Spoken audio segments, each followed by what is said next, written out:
We also see that the disposable income, the pocket size of the Indians have grown over time. Why is that and how did that happen? See, economic growth has improved in India over the last 30 years.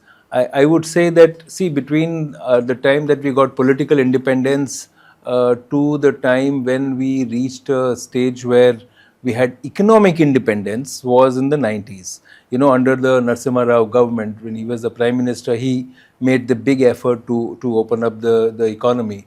So after, I think, Prime Minister Rao opened the economy, there was a lot of entrepreneurial spirits which were unleashed. Delicensing happened. I mean, again, it's people forget, but the fact is that until then, if you wanted to manufacture, let's say if you wanted to manufacture a cup, a ceramic cup in India, you had to take permission from the government. Yes. And the government would decide not just what kind of cup you can make, but how many you can make and at what price you can sell. Yeah.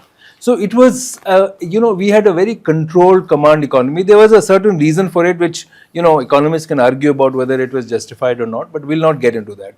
But the fact is that because entrepreneurial spirit was unleashed, funding for a lot of entrepreneurship improved. So generally the overall economic dynamism improved. That led to wealth creation and better opportunities for a lot of Indians. The private sector in many areas became very, very vibrant. So jobs opened, the IT sector opened up, the consumer retail market opened up, malls opened up. If you remember in the, in between, I would say 2000 to 2010, suddenly there was a, hyper mall and a shopping mall revolution in the country, which we didn't see. We got private airports. Now, private airports also allowed mobility of Indian passengers, consumers, citizens.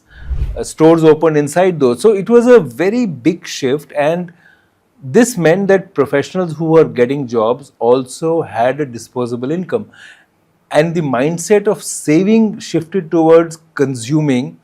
Not everything was saved. A lot of it was spent because professionals who were growing up, whose career began in the 90s and 2000s, they felt that, look, we will consume like everybody else in the world. And the most critical part, so while disposable income rose, Sharmila, the important thing is that broadcast sector opened up.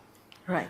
We had access to foreign television, international shows, which we didn't get earlier. Now, which meant that you could then see the lifestyle as projected by mass media on your TV shows, right? Yeah. Now, once that happened, the Indian consumer, being what they were, felt that there's no reason why we should be anywhere behind the way the Western consumers were. While keeping in line with our own heritage and traditions. So it was a very interesting combination. So I would say disposable income went up because of economic activity, and a sudden exposure to the rest of the world triggered that consumption boom.